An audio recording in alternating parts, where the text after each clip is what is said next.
د کابل ښاروالۍ له لوري پلازمینه کابل کې د ګلان او زینتي بوټو په نوم 3 ورځنی نندارتون پیل شو.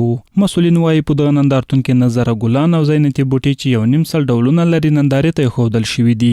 دوی دغه راز زیاتوي په یاد نندارتون کې 15,000 ګلان د کابل ښاروالۍ په 4 ګلخونو کې روزل شوي او پاتې نور 4,000 نور د خصوصي سکتور له لوري نندارې ته وړاندې شوي دي.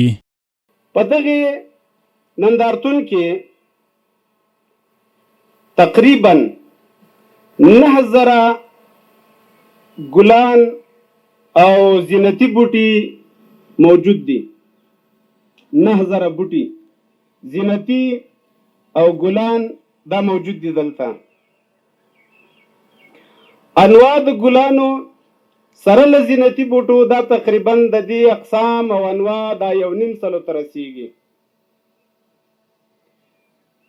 په دې کې 15,000 بوټي دا د کابل ښاروالۍ 15,000 نه تر 6,000 پورې د کابل ښاروالۍ دا جوړ کړي دي او منظم کړي دي او تاسو خدمت ته مخکې دي. زما دوی ته دا اطمینان ورکوم چې موږ ډېر ښه متخصصین لرو.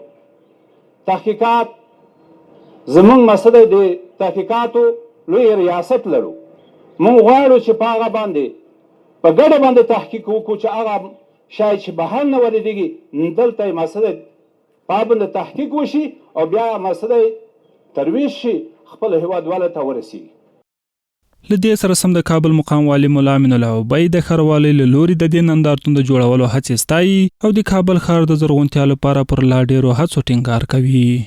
نن د ورځ الحمدلله د کابل ښاروالۍ توانېدلې ده چې 150 قسمه ګلونه او نظر ګلدانۍ په دې نندارتون ته راوړي. دا غټه لاسته راوړنه ده.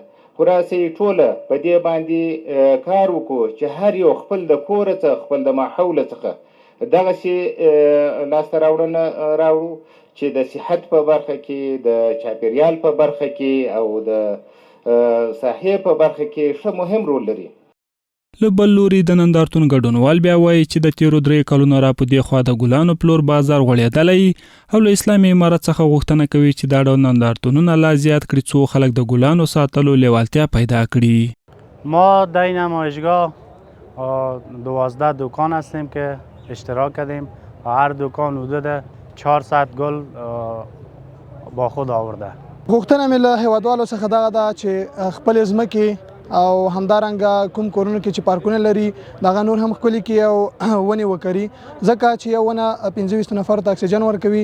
نو دا ډېره ښه خبره ده موږ ته چې موږ له ګلانو څخه استفاده وکړو او شاوخوا چاپیریال مو پرې ښکلی کړو. د کابل ښاروالۍ د معلوماتو له مخې د روان کال په پیل کې د کابل ښار د زرغونتیا په موخه 1 میلیون میوه لرونکي او بې میوې نیالګي د کابل په بېلابېلو سیمو کې کېنولي دي.